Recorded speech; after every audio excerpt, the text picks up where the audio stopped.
So one good thing about this geophysing lot, my lovers, is this box that comes with the geophysics machine is very sturdy. Oh, and it can take my weight quite easily. Right, I'm gonna have a swig on me vaporizer. I have a swig of coffee if I can find it. Here it is. Oh. Puff on me vaporizer.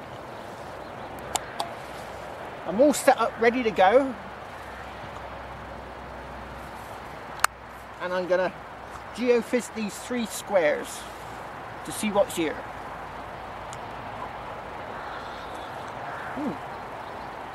It's a bit off. Right.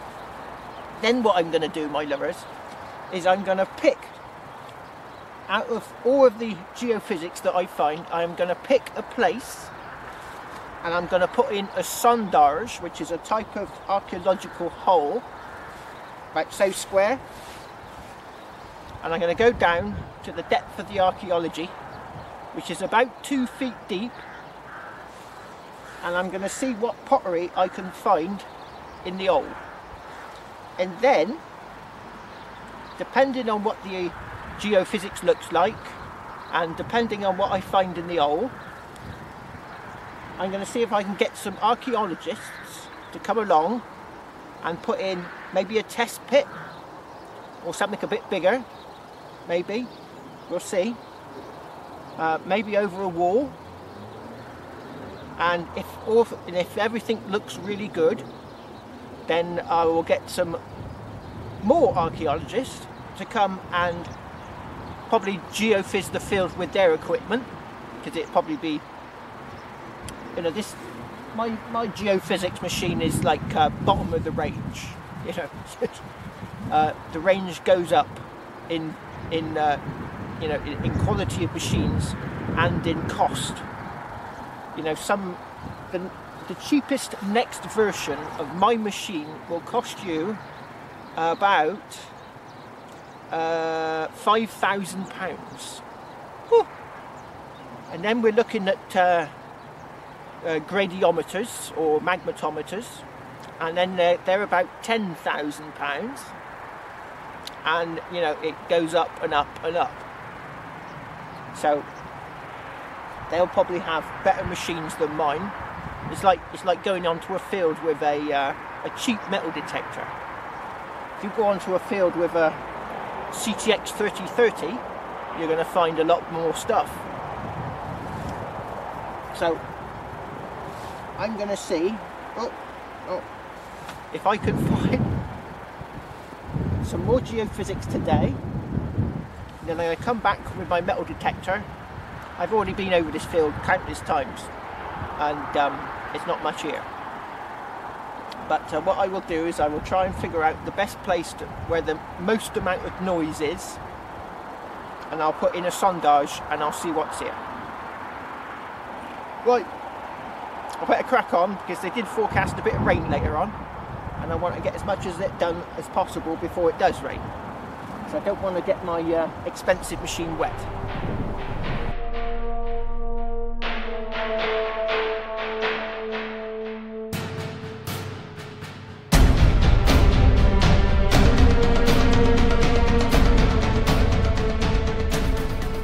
Oh, look at this here, my lovers. I got some high readings.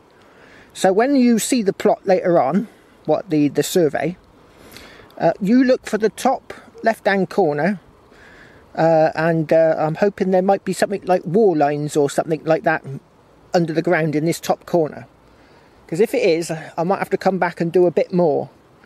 There's a slight gap in the corner that's not a full 20-metre grid, you know, 20 by 20, that right, like that. So I'm going to have to try and learn how to do smaller areas. I think I've got it sussed, but I would have to do an experiment. Right, so yeah, it says 48 here. Let's take it off pause and do the next one.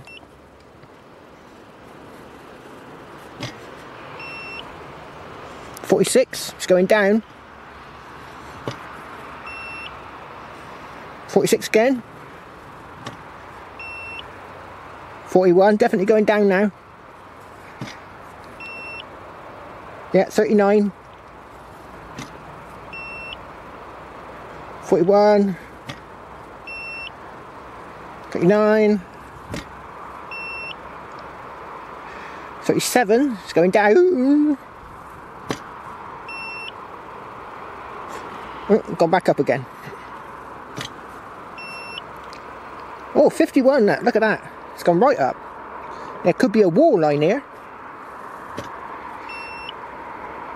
Oh, gone right back down again.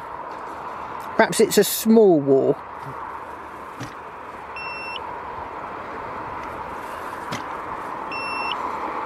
Oh, that's it, me lovers. I finished all 3 grids. So what I'll do is when I come back, I'll come back here with my metal detector and I'll go over the places where I think there might be a building under the ground. I'll put my headphones on and I'll be listening for those faintest of signals, and we'll see what I find, if anything. I've been over this ground like intensely, and I didn't find much in the way of really old stuff. I found a medieval buckle and that was about it. So I'm hoping this new machine, this geophysics machine, will allow me to target areas. Because it's all very well when you go metal detecting, you go, oh, I found something, a cluster of hammered coins in a certain place. One of these machines, and you'll know if there was a building there. Oh wait, okay, it's gonna, you'll want to be able to target the area, maybe with a cluster of pottery, cluster of coins. If you get all the fine spots, you know, your grid references to where something, a lot of stuff is coming up, and then you do the geophysics and you see if you can find the building. Perfect. You found the building. You know that near to that building there's going to be probably a cluster of finds, more finds than you would have done just ambling across a field. So, like I said, it's only £2,400, which is cheap for geophysics machines. 2,400, round about 2,400. And then obviously there's more expensive ones. But yeah. And then, instead of contacting your finds liaison officer and saying, oh, I found a coin, imagine what it'd be like if you contacted him and said, you found a Roman villa. Woohoo! Or a Saxon house, Saxon, what they call it, Great Hall. That would be amazing, wouldn't it? That would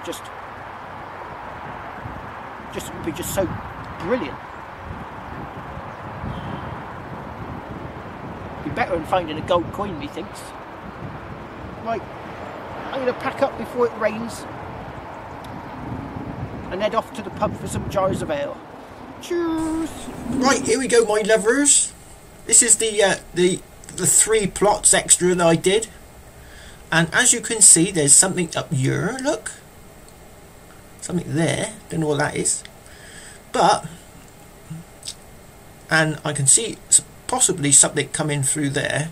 I'm not sure about this one continuous line. It looks a bit long and straight. It might be something to do with the geophysics, but you can also see it sort of comes through and goes up. Over here, you've got the wall line coming round. It looks a little bit like a chancel, like something you get on a church.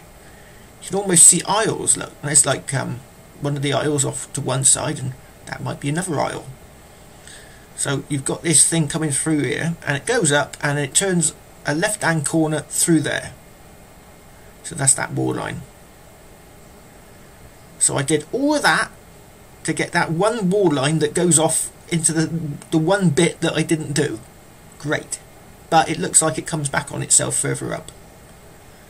So whether that's a walkway inside a church, maybe it's a huge old monastery.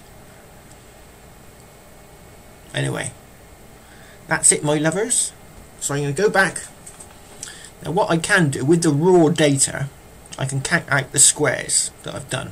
So each one of these blocks here, this whole block here, that's 40 meters that way by 40 meters that way. So it's a hell of an area. I've changed all the background because I'd like to hide the locations to where I do my research and metal detecting and stuff like that. Anyway, so there's the tree. A lot of high resistance over here, and there's that wall line that I said that was on the video. Look, it suddenly jumped up to 51 right there. So it comes up and goes off that way. So I think there's probably a jumble of buildings in here. So what I'm probably going to do is I'm going to probably work out, I can count, say 10 meters this way. I reckon that's 10 to there in the middle, and probably 10 meters up, and I'll be coming somewhere near this wall line. So that's the square there, look.